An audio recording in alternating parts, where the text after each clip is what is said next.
안녕하십니까, 책돌이입니다. 오늘 소개해드릴 책은 이제 독성 관계는 정리합니다입니다. 저자는 권순재, 출판사는 생각의 길입니다. 저자 소개를 간단하게 하겠습니다.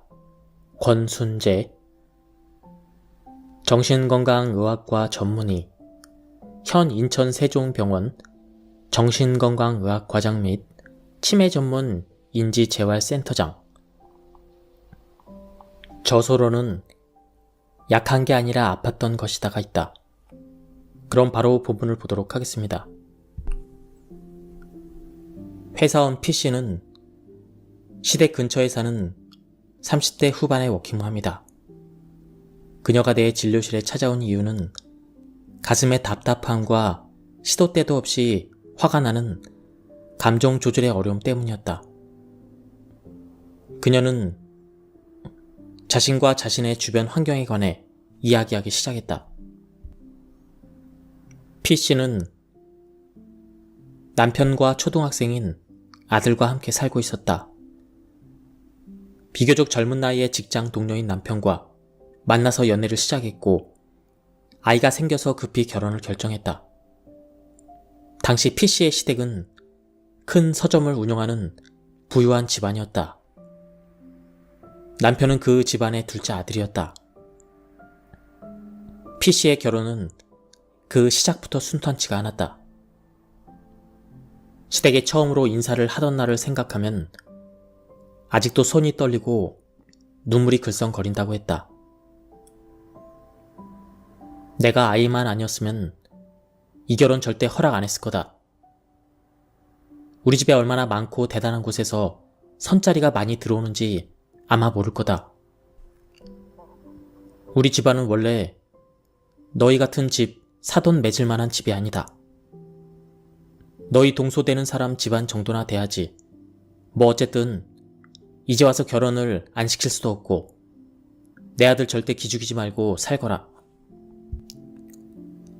모든 집안의 대소사와 명절 준비는 당연히 그녀의 몫이었다. 음식 준비가 서툴다고 핀잔을 주는 시어머니와 함께 종일 쉬는 소리를 들어가며 제사 음식 준비를 해야 했다. 남편이 잔업이 있는 날에는 남편도 없는 시댁에서 시아버지와 시어머니를 모시기가 일쑤였다. 시아버지와 시어머니 두 사람 모두 P씨에게 수고한다거나 잘했다고 하는 등 말 한마디 하는 법이 없었다. 언제부턴가 P씨에게는 그 모습이 공경해야 할 집안 어른보다는 자신이 응당받아야 할 돈을 받으러 오는 채권자처럼 보이기 시작했다. 가정주부인 P씨의 손윗동서는 멀리 살면서 명절을 포함해서 1년에 4번 시댁을 방문할 뿐이었다. 아버지가 공직 높은 자리에 있는 동서를 P씨의 시아버지와 시어머니는 어려워했다. 한박 웃음을 지으며 이야기하고 있는 시아버지 시어머니, 동서가 먹을 식사를 주방에서 혼자 준비하던 P씨는 문득 자신이 이 집안의 하녀 같다고 생각했다.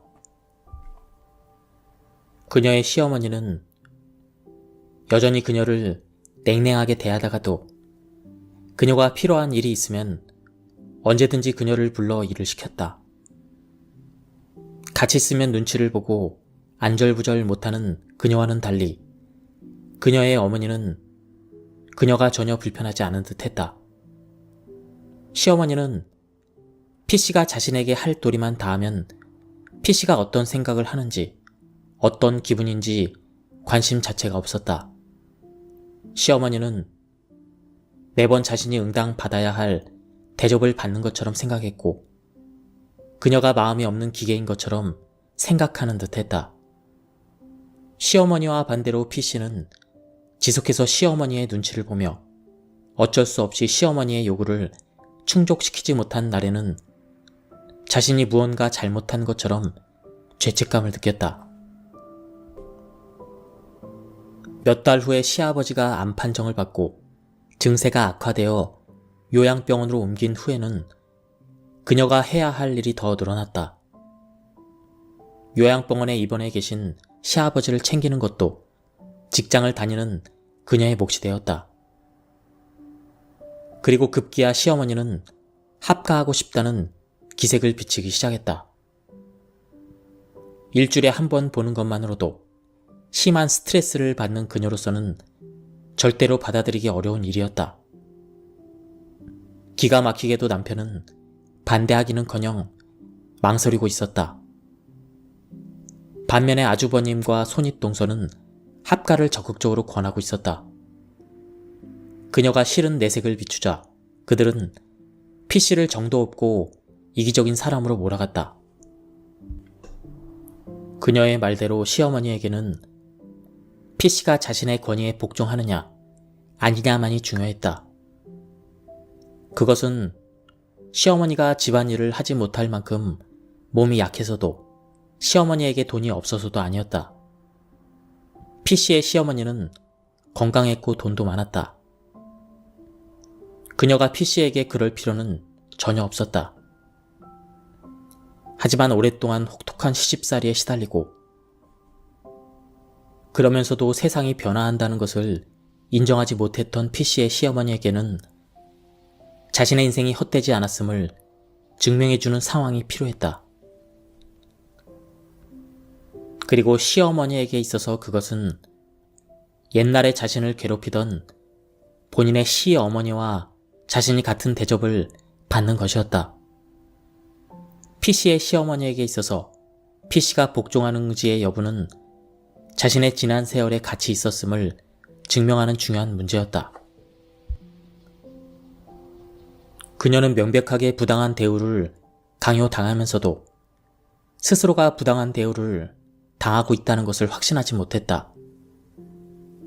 그리고 이러한 경향이 그녀가 스스로 독성 관계에서 벗어나고자 하는 생각을 행동으로 옮기지 못하도록 막고 있었다. 주도자와 협력자들이 끊임없이 희생하지 않으면 도덕적으로 문제가 있는 나쁜 며느리라며 그녀를 세뇌시켰기 때문이다. 도덕적으로 비난받는 것이 무서웠던 P씨는 보통의 정상적인 시댁에서는 최근에는 거의 없어지다시피 한 불합리한 대우를 참아가며 받아들였다. 그리고 자신과 같은 시대를 살아가는 다른 며느리들과 자신을 비교하며 분노하고 동시에 벗어날 수 없는 자신의 처지를 가슴 아파했다. 그리고 그 상처가 아파서 견디지 못할 때면 자신을 기만하며 속이기도 했다. 그녀에게 필요한 것은 자신이 분명히 독성관계 안에 있으며 남들이 그녀의 입장과 공감 능력을 악용하여 조종하고 있다는 인식이었다. 그리고 자신이 필요 이상으로 엄격한 도덕적 기준을 강요받고 있으며 막상 그것을 강요한 그들 스스로는 그 기준을 조금도 지키지 않고 있다는 점에 대한 인식 또한 필요했다. 진료실에서 독성 관계와 관련된 면담을 거듭하며 그녀는 점차 그녀 자신의 감정들과 남들로부터 강요받은 감정을 분리할 수 있게 되었다. 그녀의 시어머니가 노화로 인해 몸이 불편해져서 기분이 예민한 것도 그녀의 시아버지가 암에 걸린 것도 그녀의 탓은 아니었다. 사업을 하는 시아주버니 부부가 멀리 살아서 한 번 올 때마다 오랜 시간이 걸려 불편한 것도 그녀 탓이 아니었다. 오히려 P씨는 승진까지 포기해가며 할 수 있는 한 최선을 다했다. 그러나 이들은 은연중에 그 모든 것을 P씨가 책임져야 할 문제처럼 몰아갔다. 하지만 그것은 각자가 책임져야 할 문제였다. 그녀가 그 모든 것을 기꺼이 받아들여 희생할 수 있으면 모르되 원하지 않는데도 인생과 정신건강을 희생하면서까지 책임져야 할 문제가 아니었다. P씨의 의견과 상관없이 P씨의 시댁 식구들은 시어머니와 P씨 부부가 합가한다는 것을 거의 기정사실화했다. 당사자인 시어머니조차도 P씨와 전혀 상의하지 않았다. 이러한 사례에서 볼 수 있듯이 독성 관계가 고착화된 집단에서는 희생자를 제외한 주도자와 협력자들은 희생자에게도 마음이 있고 다른 의견이 있다는 것을 한사코 부정한다. 대신 이들은 전통과 도리, 공동체적인 가치를 내세우며 당사자의 입장을 깔아뭉개고 희생자에게 모든 감정적, 물리적 짐을 지운다. 싫습니다. 저는 어머님과 같이 살 준비가 되지 않았습니다. 그녀가 결혼해서 시댁에서 처음으로 입 밖으로 내뱉은 적극적인 거절의 의사였다. 정신건강의학과 치료까지 받으며 수개월씩이나 고민하고 용기를 내어 처음으로 말한 반대의 표현이었다. 당연히 집안은 난리가 났다. 특히 시어머니의 분노는 엄청났다. 자신이 합가의 뜻을 비치기 전에 며느리가 알아서 모신다는 말이 나왔어야 한다는 것이었다. 자신이 마치 부탁하는 것처럼 합가 얘기를 먼저 꺼낸 것도 기분이 상하는데 거절까지 하다니 도대체 제정신이냐는 것이었다. 더럽고 치사해서 너랑 같이 안 산다는 저주의 말은 덤이었다. 독성 관계에서 벗어나기 위한 P씨의 시간은 매우 고통스러운 시간이었다. 그녀는 질로질로 내원하며 몇 번이고 자신 때문에 시댁의 평화가 깨진 것 같다는 죄책감을 호소했다. 막상 그녀는 자신을 위해 어쩔 수 없는 선택을 했음에도 말이다. 가장 많은 것을 희생했음에도 불구하고 단 한 번의 거절로 그녀는 집안을 망친 며느리로 비난받고 있었다. 막상 주변 사람들이야말로 그 누구보다 손익을 철저하게 계산하고 약삭빠르게 행동했음에도 불구하고 P씨가 자신들에게 더 이상 조종당하지 않자 그녀를 계산적이고 이기적인 사람인 양 비난하고 있었다. 나는 그녀를 안심시켰다. 만일 우더른을 모시는 게 손 아랫사람의 그 어떠한 행복보다 중요하다면 어쩌면 당신만이 실질적으로 희생을 하고 있나요? 당신을 제외한 다른 사람들은 자신들의 의도만을 강조하고 있을 뿐이지요. 하지만 결과로서 보여주고 인생과 시간을 소모해야 되는 것은 오직 당신뿐이라는 생각이 드네요. 설령 당신이 거절함으로써 시어머니께서 속상해하시고 다른 사람들이 비난을 가하더라도 당신이 일시적으로 죄책감을 느낀다고 하더라도 그것이 당신이 잘못되었다는 의미는 아니라고 생각합니다. 사실은 지금 이 불편한 논의와 논쟁이야말로 훨씬 예전부터 이루어졌어야 할 일이라고 생각합니다. 관계에서 의견의 차이와 서로에 대한 불만족은 당연한 겁니다. 환자분께서 결코 그들에게 무리한 걸 요구하고 있는 것으로 보이지 않습니다. P씨의 시어머니는 여전히 혼자 지낸다. P씨의 남편이 주저주저하며 정 불편하시면 첫째 아들 집이라도 가서 계시라고 권유해드렸으나 당연히 첫째 아들 부부는 펄쩍 뛰었다. 시어머니 또한 자식들에게 폐해 끼치기 싫고 자신은 여전히 건강하다며 혼자 지내기로 했다. 시댁 식구들이 P씨를 조종하려고 할 때만 해도 이들은 당장 시어머니를 모시지 않으면 큰일이 날 것처럼 호들갑을 떨었다. 그러나 P씨가 시어머니를 모시지 않아도 예전처럼 매주 시어머니를 찾아뵙지 않아도 놀랄 만큼 아무 일도 일어나지 않았다. 입으로 그렇게 시어머니를 위하던 동서조차도 자신이 시어머니를 모실 수밖에 없게 되자 자신의 남편과 크게 싸웠다고 한다. 도리, 천륜, 효도, 시댁 식구들이 입에 달고 살았던 말을 막상 그들 스스로는 그 누구도 지키지 않았다는 것을 바라보며 그녀는 쓴 웃음을 지었다.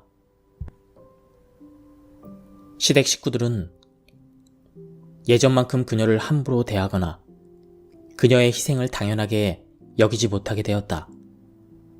아무래도 그들은 피씨가 불편해진 모양이었다. 하지만 반대로 말하면 그 불편함은 시댁 식구들이 피씨가 나름의 감정이 있다는 것을 인정하고 그녀를 한 명의 인간으로 대우하고 있다는 것을 의미하기도 했다. 요즘 피씨는 대체로는 잘 지내고 있지만 여전히 가끔은 마음이 불편했다.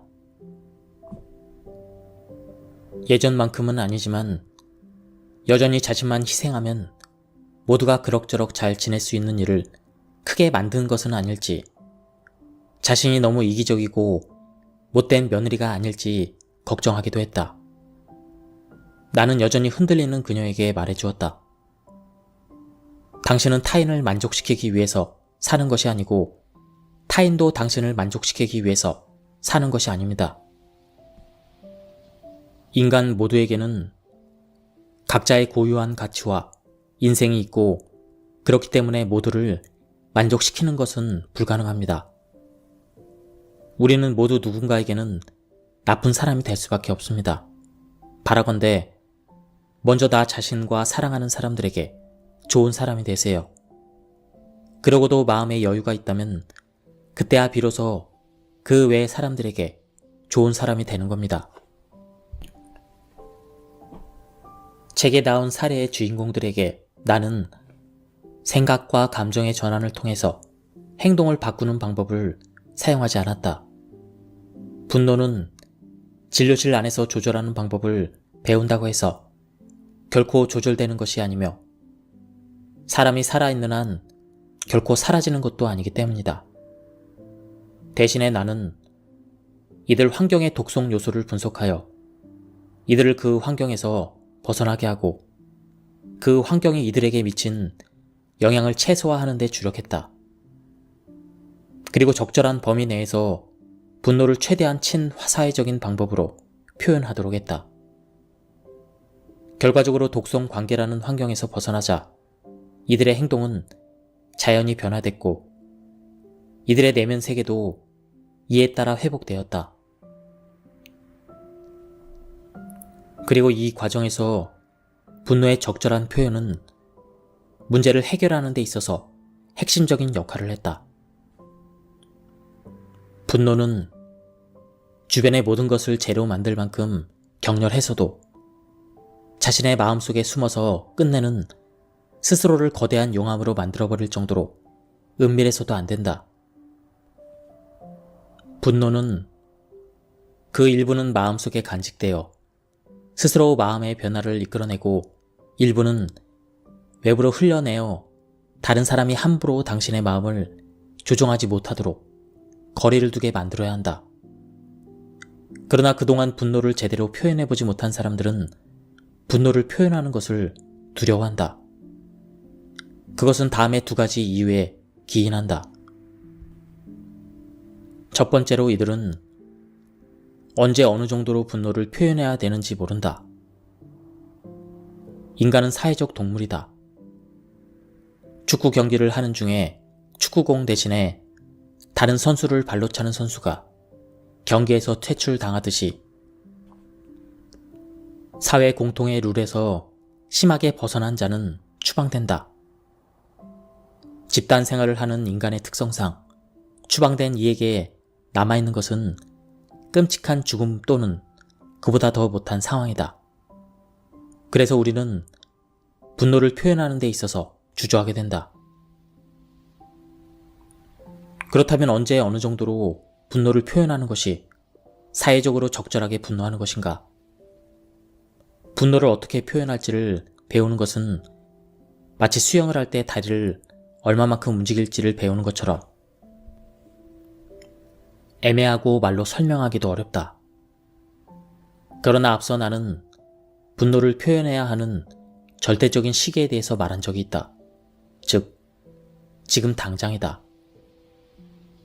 이는 당신을 화나게 한 대상이 당신이 화가 났다는 것을 인식함으로써 더 이상 당신을 침해하고 더 나아가 당신 감정의 통제권을 빼앗으려고 하지 못하도록 하기 위함이다.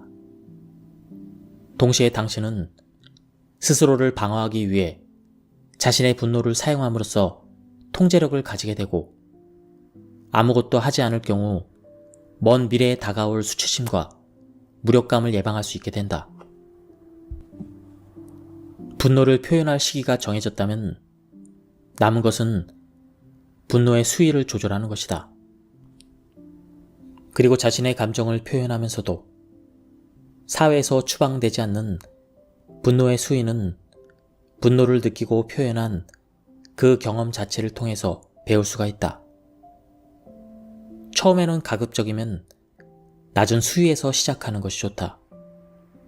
충분하지 않을까봐 걱정할 필요는 없다. 앞서 우리의 정신은 외부 세계의 반응에 영향을 받아 변화한다고 말한 바 있다. 당신의 분노 표현을 본 사람들의 반응이 당신의 내적 세계의 피드백이 될 것이다. 상대방의 반응이 부족했다면 당신의 정신은 분노 표현의 수위를 올릴 것이며 상대방의 반응으로 미루어 보아 충분하거나 과했다면 당신의 정신은 본능적으로 표현의 수위를 낮출 것이다.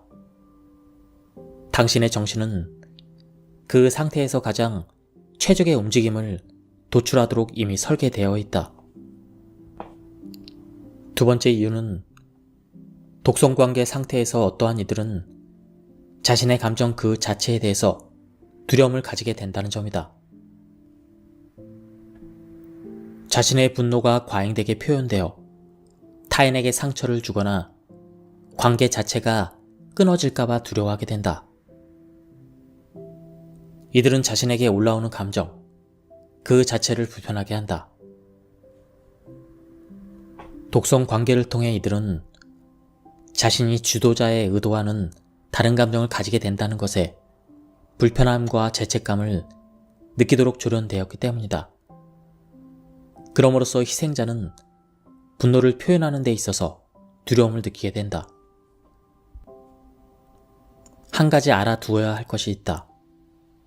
독성 관계의 주도자는 언제나 자신의 말과 행동의 결과보다는 의도를 강조한다. 따라서 희생자로 하여금 자신의 행동에 반대하는 것은 자신의 좋은 의도에 반대하는 것과 동일시하도록 만들어서 이에 대한 분노를 표현하는 것을 마치 잘못된 일이나 싸움을 거는 것으로 느끼도록 조종한다. 그러나 진실하고 건강한 관계에서는 이것이 반대로 작용한다. 책임져야 할 것은 의도보다는 우리가 직접 내뱉은 말과 행동의 결과이다. 당신이 만일 상대방의 행동으로 촉발된 자신의 내면 세계에서 올라오는 분노를 표현하는 데 망설여진다면 인간과 인간의 관계에서는 사과와 용서라는 완충제가 존재한다는 것을 늘 떠올려야 한다. 당신과 상대방의 관계가 건강하다면 당신은 상대방에게 사과할 의무가 있고 사과하면 상대방에게 용서받을 권리가 있다. 동시에 당신은 상대방에게 사과받을 권리가 있고 용서를 해줄 의무 또한 존재한다. 스스로의 정신을 지켜야 할 의무에 충실하면서도 상대방과 이어지기 위해 만들어진 무언의 전제 조건이다. 따라서 누군가의 행동이 당신에게 분노를 유발한다면 그러한 감정이 올라온 즉시 당신이 아는 가장 친사회적이고 적절한 방법으로 분노를 표현하라. 잠깐, 방금 그 말 뜻 무슨 뜻으로 한 거죠?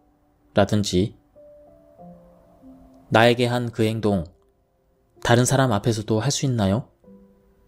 이런 정도면 충분하다. 관계가 끊길까봐 걱정할 필요가 없다. 만일 당신과 상대방의 관계가 독성 관계가 아니라면 표현하면 표현할수록 당신과 상대방과의 관계는 편안하고 적절해질 것이다. 반대로 상대방이 당신에게 일어난 분노라는 감정 자체를 인정하지 않는다면 그 관계로부터 빠져나와야 한다.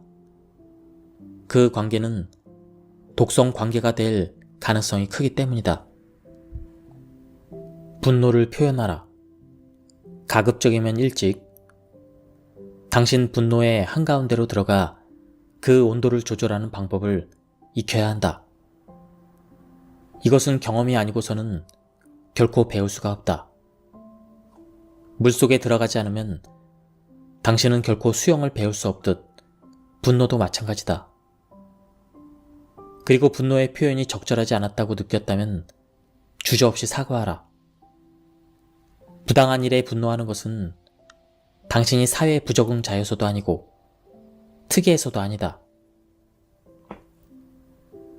거절과 분노와 사과는 자연스럽고 건강한 과정이다. 오히려 이것이 없거나 박탈당한 쪽이 훨씬 더 병들어 있다. 걱정하지 않아도 된다.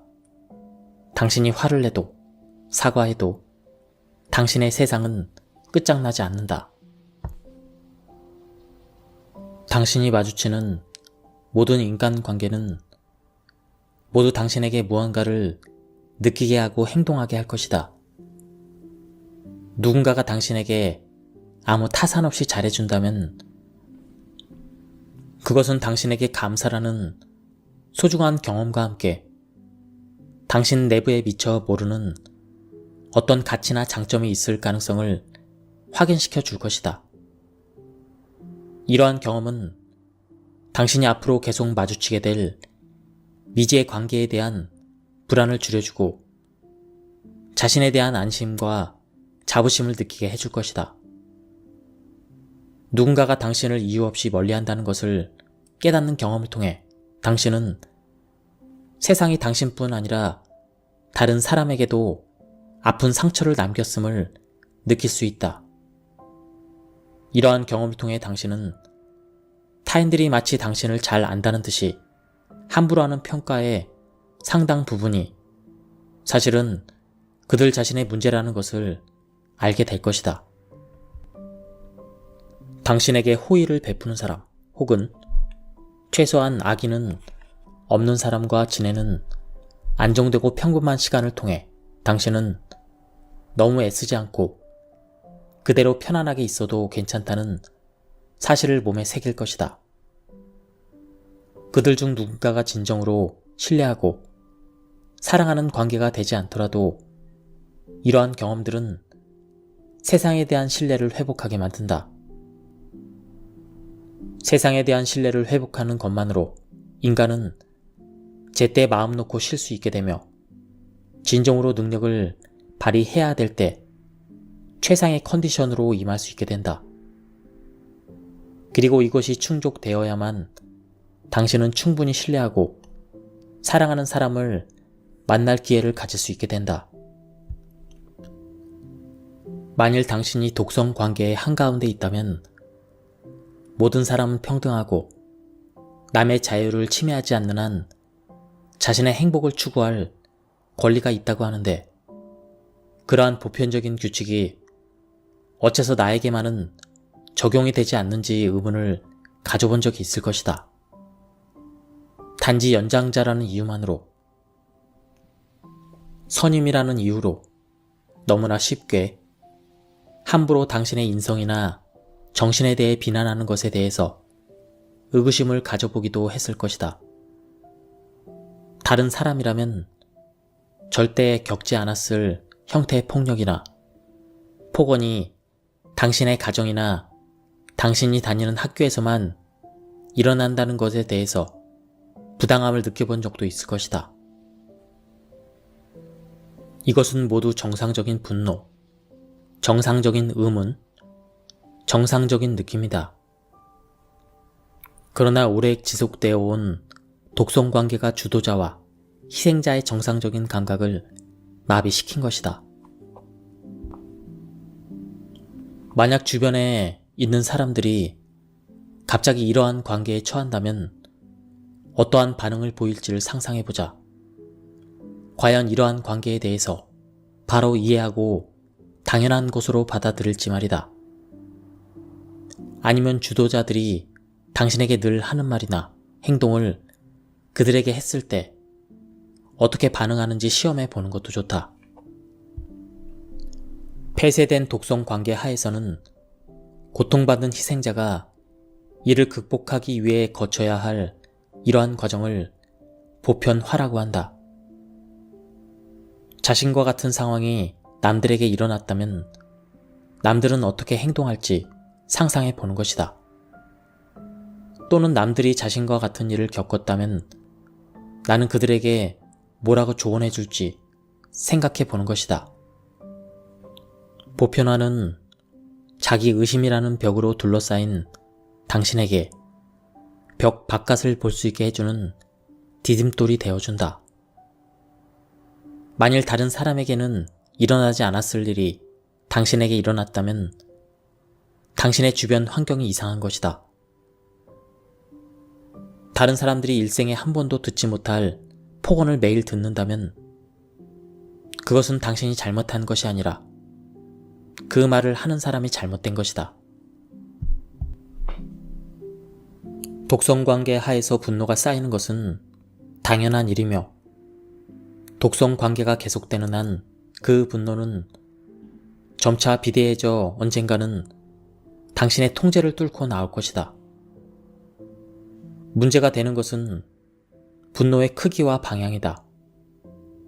분노가 커질수록 그 분노를 다루기가 어려워진다. 자신의 팔 힘에 비해서 너무나 무거운 칼을 휘두르는 사람처럼 방향이 어긋나고 이로 인해 자신이 상처를 입을 가능성도 커진다. 분노의 폭발이 살인과 같은 반사회적인 행동이나 자해나 자살, 약물 중독과도 같은 자기 파괴적인 행동으로 이어지면 독성 관계를 넘어 돌이킬 수 없는 상황이 된다. 당신의 분노는 올바른 시기에 올바른 대상을 향해야 한다. 당신의 분노는 독성 관계의 주도자들을 향해야 하며 분노를 표출할 올바른 시기는 지금 당장이다. 빠르면 빠를수록 당신은 그 분노를 통제하기 쉬울 것이며 사회가 받아들일 수 있는 최대한 온전한 방식으로 표출될 것이다. 그들이 받아들이건 받아들이지 않건 당신의 의사를 확실히 전해야 한다. 당신이서는 그들의 폭력과 폭언과 비인간적인 대접을 받아들일 수 없음을 확실히 전해야 한다. 물론 당신의 분노를 표현한 순간 당신은 매우 불편한 상황에 부닥칠 것이다. 당신이 평온하던 모든 것을 망쳐버린 것처럼 느낄 수도 있다. 하지만 이는 독성 관계가 인생의 모든 것을 황폐화시키는 것보다 100배는 나은 일이다. 단언컨대 독성 관계를 끝낼 수 있는 평화로운 방법은 존재하지 않는다. 주도자들과 협력자들은 당신이 언제까지나 희생자로 남아있기를 원한다. 설령 당신이 평화로운 해결을 원한다고 하더라도 주도자와 협력자들이 그것을 용납하지 않을 것이다. 분노의 표출로 인한 불편함의 감수는 반드시 거쳐야 될 과정이며 그 과정은 상상보다 훨씬 할 만할 것이다. 그리고 무엇보다도 당신 앞에는 독성 관계에서 벗어나기 위한 긴 여정이 남아있다. 그러므로 더는 참지 마라. 분연히 일어나라. 분노를 원동력 삼아 보편화라는 발판을 딛고 자기 의심이라는 벽을 뛰어넘어라. 사랑하여 상대방에게 행하는 폭력은 사랑이 아니라 폭력이다. 친근함을 표현하려고 나에게 욕설을 한 사람은 나를 사랑하는 사람이 아니라 나에게 상처를 입힌 사람이다. 타인에게 심한 대우나 폭언을 들어 마땅한 사람은 없다. 당연히 당신도 마찬가지이다. 안녕하십니까, 책돌이입니다. 오늘 소개해드릴 책은 이제 독성 관계는 정리합니다입니다. 저자는 권순재, 출판사는 생각의 길입니다. 저자 소개를 간단하게 하겠습니다. 권순재, 정신건강의학과 전문의, 현 인천 세종병원 정신건강의학과장 및 치매 전문 인지재활센터장. 저서로는 약한 게 아니라 아팠던 것이다가 있다. 그럼 바로 본문을 보도록 하겠습니다. 회사원 P씨는 시댁 근처에 사는 30대 후반의 워킹맘이다. 그녀가 내 진료실에 찾아온 이유는 가슴의 답답함과 시도 때도 없이 화가 나는 감정 조절의 어려움 때문이었다. 그녀는 자신과 자신의 주변 환경에 관해 이야기하기 시작했다. P씨는 남편과 초등학생인 아들과 함께 살고 있었다. 비교적 젊은 나이의 직장 동료인 남편과 만나서 연애를 시작했고 아이가 생겨서 급히 결혼을 결정했다. 당시 P씨의 시댁은 큰 서점을 운영하는 부유한 집안이었다. 남편은 그 집안의 둘째 아들이었다. P씨의 결혼은 그 시작부터 순탄치가 않았다. 시댁에 처음으로 인사를 하던 날을 생각하면 아직도 손이 떨리고 눈물이 글썽거린다고 했다.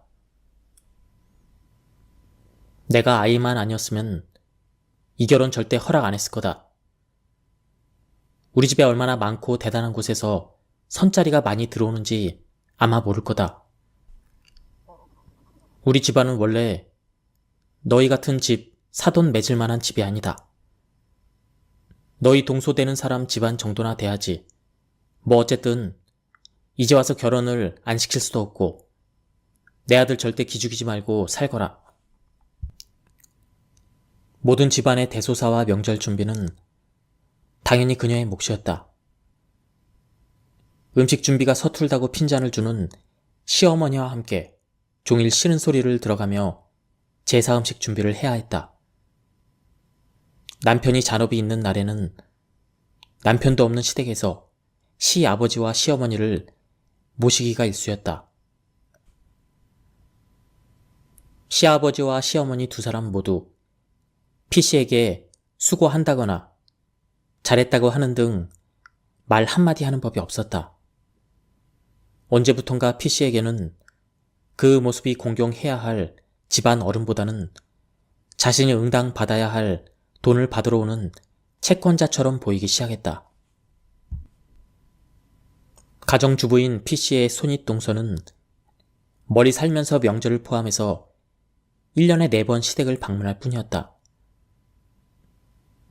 아버지가 공직 높은 자리에 있는 동서를 P씨의 시아버지와 시어머니는 어려워했다. 한박 웃음을 지으며 이야기하고 있는 시아버지 시어머니, 동서가 먹을 식사를 주방에서 혼자 준비하던 P씨는 문득 자신이 이 집안의 하녀 같다고 생각했다. 그녀의 시어머니는 여전히 그녀를 냉랭하게 대하다가도 그녀가 필요한 일이 있으면 언제든지 그녀를 불러 일을 시켰다. 같이 있으면 눈치를 보고 안절부절 못하는 그녀와는 달리 그녀의 어머니는 그녀가 전혀 불편하지 않은 듯했다. 시어머니는 P씨가 자신에게 할 도리만 다하면 P씨가 어떤 생각을 하는지, 어떤 기분인지 관심 자체가 없었다. 시어머니는 매번 자신이 응당받아야 할 대접을 받는 것처럼 생각했고 그녀가 마음이 없는 기계인 것처럼 생각하는 듯했다. 시어머니와 반대로 P씨는 지속해서 시어머니의 눈치를 보며 어쩔 수 없이 시어머니의 요구를 충족시키지 못한 날에는 자신이 무언가 잘못한 것처럼 죄책감을 느꼈다. 몇 달 후에 시아버지가 암 판정을 받고 증세가 악화되어 요양병원으로 옮긴 후에는 그녀가 해야 할 일이 더 늘어났다. 요양병원에 입원해 계신 시아버지를 챙기는 것도 직장을 다니는 그녀의 몫이 되었다. 그리고 급기야 시어머니는 합가하고 싶다는 기색을 비치기 시작했다. 일주일에 한 번 보는 것만으로도 심한 스트레스를 받는 그녀로서는 절대로 받아들이기 어려운 일이었다. 기가 막히게도 남편은 반대하기는커녕 망설이고 있었다. 반면에 아주버님과 손윗동서는 합가를 적극적으로 권하고 있었다. 그녀가 싫은 내색을 비추자 그들은 피씨를 정도 없고 이기적인 사람으로 몰아갔다. 그녀의 말대로 시어머니에게는 피씨가 자신의 권위에 복종하느냐 아니냐만이 중요했다. 그것은 시어머니가 집안일을 하지 못할 만큼 몸이 약해서도 시어머니에게 돈이 없어서도 아니었다. 피씨의 시어머니는 건강했고 돈도 많았다. 그녀가 피씨에게 그럴 필요는 전혀 없었다. 하지만 오랫동안 혹독한 시집살이에 시달리고 그러면서도 세상이 변화한다는 것을 인정하지 못했던 피씨의 시어머니에게는 자신의 인생이 헛되지 않았음을 증명해주는 상황이 필요했다. 그리고 시어머니에게 있어서 그것은 옛날에 자신을 괴롭히던 본인의 시어머니와 자신이 같은 대접을 받는 것이었다. 피씨의 시어머니에게 있어서 피씨가 복종하는지의 여부는 자신의 지난 세월에 같이 있었음을 증명하는 중요한 문제였다. 그녀는 명백하게 부당한 대우를 강요당하면서도 스스로가 부당한 대우를 당하고 있다는 것을 확신하지 못했다. 그리고 이러한 경향이 그녀가 스스로 독성 관계에서 벗어나고자 하는 생각을 행동으로 옮기지 못하도록 막고 있었다. 주도자와 협력자들이 끊임없이 희생하지 않으면 도덕적으로 문제가 있는 나쁜 며느리라며 그녀를 세뇌시켰기 때문이다. 도덕적으로 비난받는 것이 무서웠던 피씨는 보통의 정상적인 시댁에서는 최근에는 거의 없어지다시피 한 불합리한 대우를 참아가며 받아들였다. 그리고 자신과 같은 시대를 살아가는 다른 며느리들과 자신을 비교하며 분노하고 동시에 벗어날 수 없는 자신의 처지를 가슴 아파했다. 그리고 그 상처가 아파서 견디지 못할 때면 자신을 기만하며 속이기도 했다. 그녀에게 필요한 것은 자신이 분명히 독성관계 안에 있으며 남들이 그녀의 입장과 공감 능력을 악용하여 조종하고 있다는 인식이었다. 그리고 자신이 필요 이상으로 엄격한 도덕적 기준을 강요받고 있으며 막상 그것을 강요한 그들 스스로는 그 기준을 조금도 지키지 않고 있다는 점에 대한 인식 또한 필요했다. 진료실에서 독성 관계와 관련된 면담을 거듭하며 그녀는 점차 그녀 자신의 감정들과 남들로부터 강요받은 감정을 분리할 수 있게 되었다. 그녀의 시어머니가 노화로 인해 몸이 불편해져서 기분이 예민한 것도 그녀의 시아버지가 암에 걸린 것도 그녀의 탓은 아니었다. 사업을 하는 시아주버니 부부가 멀리 살아서 한 번 올 때마다 오랜 시간이 걸려 불편한 것도 그녀 탓이 아니었다. 오히려 피씨는 승진까지 포기해가며 할 수 있는 한 최선을 다했다. 그러나 이들은 은연중에 그 모든 것을 피씨가 책임져야 할 문제처럼 몰아갔다. 하지만 그것은 각자가 책임져야 할 문제였다. 그녀가 그 모든 것을 기꺼이 받아들여 희생할 수 있으면 모르되 원하지 않는데도 인생과 정신건강을 희생하면서까지 책임져야 할 문제가 아니었다. 피씨의 의견과 상관없이 피씨의 시댁 식구들은 시어머니와 피씨 부부가 합가한다는 것을 거의 기정사실화했다. 당사자인 시어머니조차도 P씨와 전혀 상의하지 않았다. 이러한 사례에서 볼 수 있듯이 독성 관계가 고착화된 집단에서는 희생자를 제외한 주도자와 협력자들은 희생자에게도 마음이 있고 다른 의견이 있다는 것을 한사코 부정한다. 대신 이들은 전통과 도리, 공동체적인 가치를 내세우며 당사자의 입장을 깔아뭉개고 희생자에게 모든 감정적, 물리적 짐을 지운다. 싫습니다. 저는 어머님과 같이 살 준비가 되지 않았습니다. 그녀가 결혼해서 시댁에서 처음으로 입 밖으로 내뱉은 적극적인 거절의 의사였다. 정신건강의학과 치료까지 받으며 수개월씩이나 고민하고 용기를 내어 처음으로 말한 반대의 표현이었다. 당연히 집안은 난리가 났다. 특히 시어머니의 분노는 엄청났다. 자신이 합가의 뜻을 비치기 전에 며느리가 알아서 모신다는 말이 나왔어야 한다는 것이었다. 자신이 마치 부탁하는 것처럼 합가 얘기를 먼저 꺼낸 것도 기분이 상하는데 거절까지 하다니 도대체 제정신이냐는 것이었다. 더럽고 치사해서 너랑 같이 안 산다는 저주의 말은 덤이었다. 독성 관계에서 벗어나기 위한 P씨의 시간은 매우 고통스러운 시간이었다. 그녀는 진로실로 내원하며 몇 번이고 자신 때문에 시댁의 평화가 깨진 것 같다는 죄책감을 호소했다. 막상 그녀는 자신을 위해 어쩔 수 없는 선택을 했음에도 말이다. 가장 많은 것을 희생했음에도 불구하고 단 한 번의 거절로 그녀는 집안을 망친 며느리로 비난받고 있었다.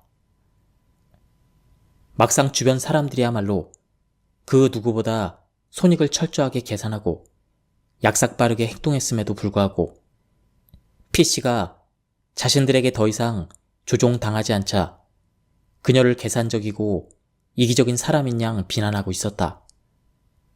나는 그녀를 안심시켰다. 만일 우더른을 모시는 게 손 아랫사람의 그 어떠한 행복보다 중요하다면 어쩌면 당신만이 실질적으로 희생을 하고 있나요? 당신을 제외한 다른 사람들은 자신들의 의도만을 강조하고 있을 뿐이지요.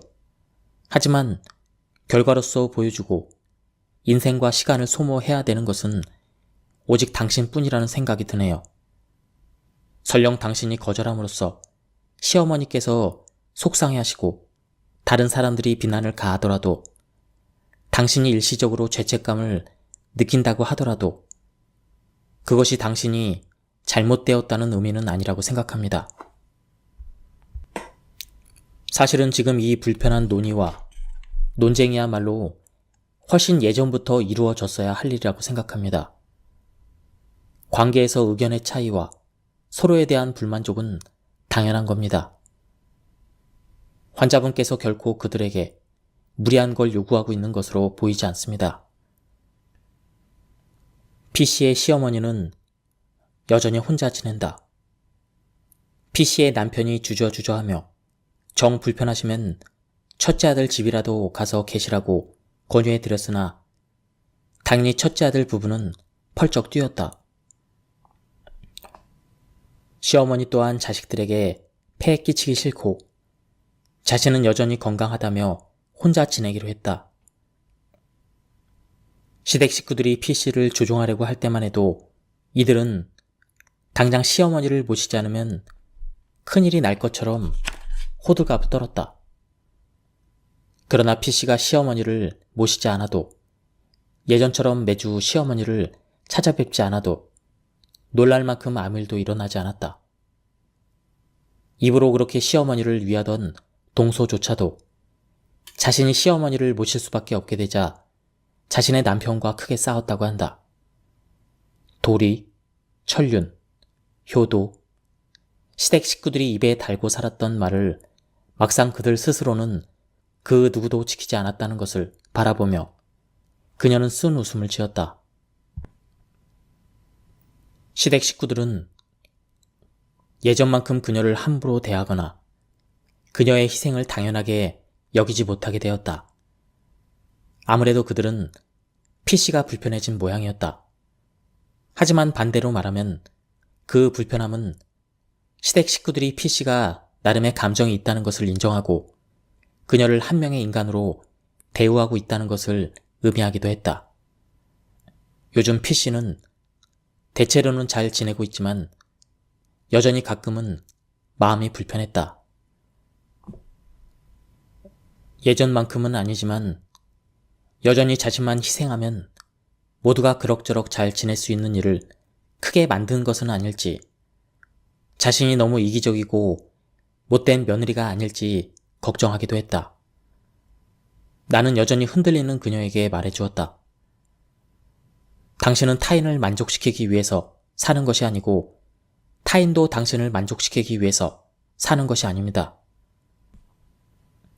인간 모두에게는 각자의 고유한 가치와 인생이 있고 그렇기 때문에 모두를 만족시키는 것은 불가능합니다. 우리는 모두 누군가에게는 나쁜 사람이 될 수밖에 없습니다. 바라건대 먼저 나 자신과 사랑하는 사람들에게 좋은 사람이 되세요. 그러고도 마음에 여유가 있다면 그때야 비로소 그 외의 사람들에게 좋은 사람이 되는 겁니다. 책에 나온 사례의 주인공들에게 나는 생각과 감정의 전환을 통해서 행동을 바꾸는 방법을 사용하지 않았다. 분노는 진료실 안에서 조절하는 방법을 배운다고 해서 결코 조절되는 것이 아니며 사람이 살아있는 한 결코 사라지는 것도 아니기 때문이다. 대신에 나는 이들 환경의 독성 요소를 분석하여 이들을 그 환경에서 벗어나게 하고 그 환경이 이들에게 미친 영향을 최소화하는 데 주력했다. 그리고 적절한 범위 내에서 분노를 최대한 친화사회적인 방법으로 표현하도록 했다. 결과적으로 독성 관계라는 환경에서 벗어나자 이들의 행동은 자연히 변화됐고 이들의 내면 세계도 이에 따라 회복되었다. 그리고 이 과정에서 분노의 적절한 표현은 문제를 해결하는 데 있어서 핵심적인 역할을 했다. 분노는 주변의 모든 것을 재로 만들 만큼 격렬해서도 자신의 마음속에 숨어서 끝내는 스스로를 거대한 용암으로 만들어버릴 정도로 은밀해서도 안 된다. 분노는 그 일부는 마음속에 간직되어 스스로 마음의 변화를 이끌어내고 일부는 외부로 흘려내어 다른 사람이 함부로 당신의 마음을 조종하지 못하도록 거리를 두게 만들어야 한다. 그러나 그동안 분노를 제대로 표현해보지 못한 사람들은 분노를 표현하는 것을 두려워한다. 그것은 다음의 두 가지 이유에 기인한다. 첫 번째로 이들은 언제 어느 정도로 분노를 표현해야 되는지 모른다. 인간은 사회적 동물이다. 축구 경기를 하는 중에 축구공 대신에 다른 선수를 발로 차는 선수가 경기에서 퇴출당하듯이 사회 공통의 룰에서 심하게 벗어난 자는 추방된다. 집단 생활을 하는 인간의 특성상 추방된 이에게 남아있는 것은 끔찍한 죽음 또는 그보다 더 못한 상황이다. 그래서 우리는 분노를 표현하는 데 있어서 주저하게 된다. 그렇다면 언제 어느 정도로 분노를 표현하는 것이 사회적으로 적절하게 분노하는 것인가? 분노를 어떻게 표현할지를 배우는 것은 마치 수영을 할 때 다리를 얼마만큼 움직일지를 배우는 것처럼 애매하고 말로 설명하기도 어렵다. 그러나 앞서 나는 분노를 표현해야 하는 절대적인 시기에 대해서 말한 적이 있다. 즉, 지금 당장이다. 이는 당신을 화나게 한 대상이 당신이 화가 났다는 것을 인식함으로써 더 이상 당신을 침해하고 더 나아가 당신 감정의 통제권을 빼앗으려고 하지 못하도록 하기 위함이다. 동시에 당신은 스스로를 방어하기 위해 자신의 분노를 사용함으로써 통제력을 가지게 되고 아무것도 하지 않을 경우 먼 미래에 다가올 수치심과 무력감을 예방할 수 있게 된다. 분노를 표현할 시기가 정해졌다면 남은 것은 분노의 수위를 조절하는 것이다. 그리고 자신의 감정을 표현하면서도 사회에서 추방되지 않는 분노의 수위는 분노를 느끼고 표현한 그 경험 자체를 통해서 배울 수가 있다. 처음에는 가급적이면 낮은 수위에서 시작하는 것이 좋다. 충분하지 않을까봐 걱정할 필요는 없다. 앞서 우리의 정신은 외부 세계의 반응에 영향을 받아 변화한다고 말한 바 있다. 당신의 분노 표현을 본 사람들의 반응이 당신의 내적 세계의 피드백이 될 것이다. 상대방의 반응이 부족했다면 당신의 정신은 분노 표현의 수위를 올릴 것이며 상대방의 반응으로 미루어 보아 충분하거나 과했다면 당신의 정신은 본능적으로 표현의 수위를 낮출 것이다. 당신의 정신은 그 상태에서 가장 최적의 움직임을 도출하도록 이미 설계되어 있다. 두 번째 이유는 독성관계 상태에서 어떠한 이들은 자신의 감정 그 자체에 대해서 두려움을 가지게 된다는 점이다. 자신의 분노가 과잉되게 표현되어 타인에게 상처를 주거나 관계 자체가 끊어질까봐 두려워하게 된다. 이들은 자신에게 올라오는 감정, 그 자체를 불편하게 한다. 독성 관계를 통해 이들은 자신이 주도자의 의도와는 다른 감정을 가지게 된다는 것에 불편함과 죄책감을 느끼도록 조련되었기 때문이다. 그럼으로써 희생자는 분노를 표현하는 데 있어서 두려움을 느끼게 된다. 한 가지 알아두어야 할 것이 있다. 독성 관계의 주도자는 언제나 자신의 말과 행동의 결과보다는 의도를 강조한다. 따라서 희생자로 하여금 자신의 행동에 반대하는 것은 자신의 좋은 의도에 반대하는 것과 동일시하도록 만들어서 이에 대한 분노를 표현하는 것을 마치 잘못된 일이나 싸움을 거는 것으로 느끼도록 조종한다. 그러나 진실하고 건강한 관계에서는 이것이 반대로 작용한다. 책임져야 할 것은 의도보다는 우리가 직접 내뱉은 말과 행동의 결과이다. 당신이 만일 상대방의 행동으로 촉발된 자신의 내면 세계에서 올라오는 분노를 표현하는 데 망설여진다면 인간과 인간의 관계에서는 사과와 용서라는 완충제가 존재한다는 것을 늘 떠올려야 한다. 당신과 상대방의 관계가 건강하다면 당신은 상대방에게 사과할 의무가 있고 사과하면 상대방에게 용서받을 권리가 있다.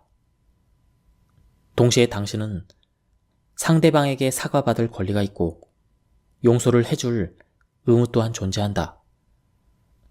스스로의 정신을 지켜야 할 의무에 충실하면서도 상대방과 이어지기 위해 만들어진 무언의 전제 조건이다.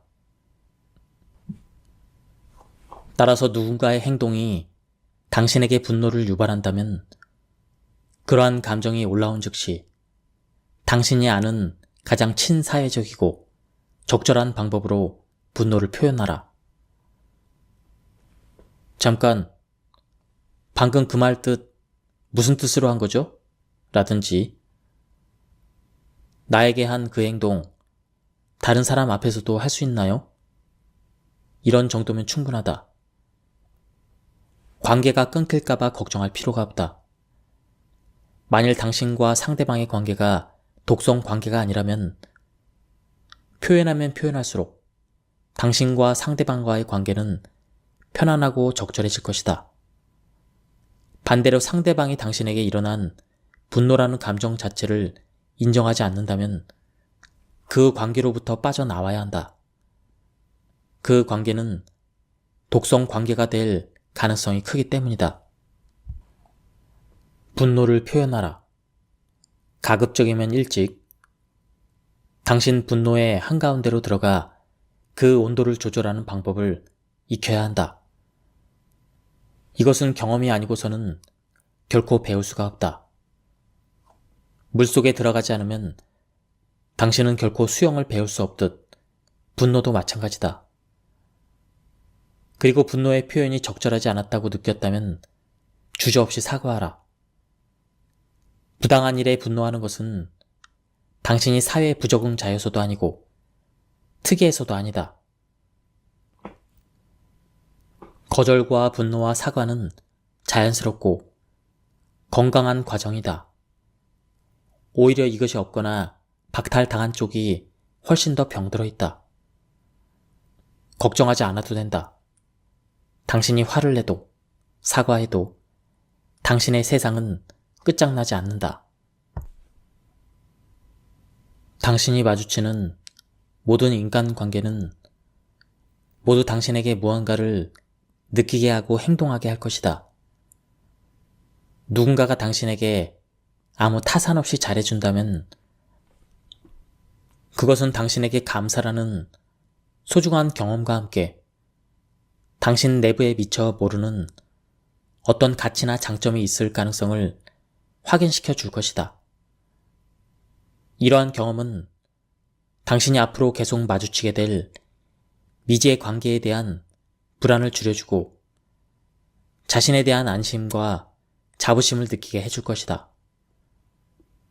누군가가 당신을 이유 없이 멀리한다는 것을 깨닫는 경험을 통해 당신은 세상이 당신뿐 아니라 다른 사람에게도 아픈 상처를 남겼음을 느낄 수 있다. 이러한 경험을 통해 당신은 타인들이 마치 당신을 잘 안다는 듯이 함부로 하는 평가의 상당 부분이 사실은 그들 자신의 문제라는 것을 알게 될 것이다. 당신에게 호의를 베푸는 사람 혹은 최소한 악의는 없는 사람과 지내는 안정되고 평범한 시간을 통해 당신은 너무 애쓰지 않고 그대로 편안하게 있어도 괜찮다는 사실을 몸에 새길 것이다. 그들 중 누군가가 진정으로 신뢰하고 사랑하는 관계가 되지 않더라도 이러한 경험들은 세상에 대한 신뢰를 회복하게 만든다. 세상에 대한 신뢰를 회복하는 것만으로 인간은 제때 마음 놓고 쉴 수 있게 되며 진정으로 능력을 발휘해야 될 때 최상의 컨디션으로 임할 수 있게 된다. 그리고 이것이 충족되어야만 당신은 충분히 신뢰하고 사랑하는 사람을 만날 기회를 가질 수 있게 된다. 만일 당신이 독성 관계의 한가운데 있다면 모든 사람은 평등하고 남의 자유를 침해하지 않는 한 자신의 행복을 추구할 권리가 있다고 하는데 그러한 보편적인 규칙이 어째서 나에게만은 적용이 되지 않는지 의문을 가져본 적이 있을 것이다. 단지 연장자라는 이유만으로, 선임이라는 이유로 너무나 쉽게 함부로 당신의 인성이나 정신에 대해 비난하는 것에 대해서 의구심을 가져보기도 했을 것이다. 다른 사람이라면 절대 겪지 않았을 형태의 폭력이나 폭언이 당신의 가정이나 당신이 다니는 학교에서만 일어난다는 것에 대해서 부당함을 느껴본 적도 있을 것이다. 이것은 모두 정상적인 분노, 정상적인 의문, 정상적인 느낌이다. 그러나 오래 지속되어 온 독성관계가 주도자와 희생자의 정상적인 감각을 마비시킨 것이다. 만약 주변에 있는 사람들이 갑자기 이러한 관계에 처한다면 어떠한 반응을 보일지를 상상해보자. 과연 이러한 관계에 대해서 바로 이해하고 당연한 것으로 받아들일지 말이다. 아니면 주도자들이 당신에게 늘 하는 말이나 행동을 그들에게 했을 때 어떻게 반응하는지 시험해 보는 것도 좋다. 폐쇄된 독성 관계 하에서는 고통받는 희생자가 이를 극복하기 위해 거쳐야 할 이러한 과정을 보편화라고 한다. 자신과 같은 상황이 남들에게 일어났다면 남들은 어떻게 행동할지 상상해 보는 것이다. 또는 남들이 자신과 같은 일을 겪었다면 나는 그들에게 뭐라고 조언해 줄지 생각해 보는 것이다. 보편화는 자기 의심이라는 벽으로 둘러싸인 당신에게 벽 바깥을 볼 수 있게 해주는 디딤돌이 되어준다. 만일 다른 사람에게는 일어나지 않았을 일이 당신에게 일어났다면 당신의 주변 환경이 이상한 것이다. 다른 사람들이 일생에 한 번도 듣지 못할 폭언을 매일 듣는다면 그것은 당신이 잘못한 것이 아니라 그 말을 하는 사람이 잘못된 것이다. 독성관계 하에서 분노가 쌓이는 것은 당연한 일이며 독성관계가 계속되는 한 그 분노는 점차 비대해져 언젠가는 당신의 통제를 뚫고 나올 것이다. 문제가 되는 것은 분노의 크기와 방향이다. 분노가 커질수록 그 분노를 다루기가 어려워진다. 자신의 팔 힘에 비해서 너무나 무거운 칼을 휘두르는 사람처럼 방향이 어긋나고 이로 인해 자신이 상처를 입을 가능성도 커진다. 분노의 폭발이 살인과 같은 반사회적인 행동이나 자해나 자살, 약물 중독과도 같은 자기 파괴적인 행동으로 이어지면 독성 관계를 넘어 돌이킬 수 없는 상황이 된다. 당신의 분노는 올바른 시기에 올바른 대상을 향해야 한다. 당신의 분노는 독성 관계의 주도자들을 향해야 하며 분노를 표출할 올바른 시기는 지금 당장이다. 빠르면 빠를수록 당신은 그 분노를 통제하기 쉬울 것이며 사회가 받아들일 수 있는 최대한 온전한 방식으로 표출될 것이다. 그들이 받아들이건 받아들이지 않건 당신의 의사를 확실히 전해야 한다. 당신이 저는 그들의 폭력과 폭언과 비인간적인 대접을 받아들일 수 없음을 확실히 전해야 한다.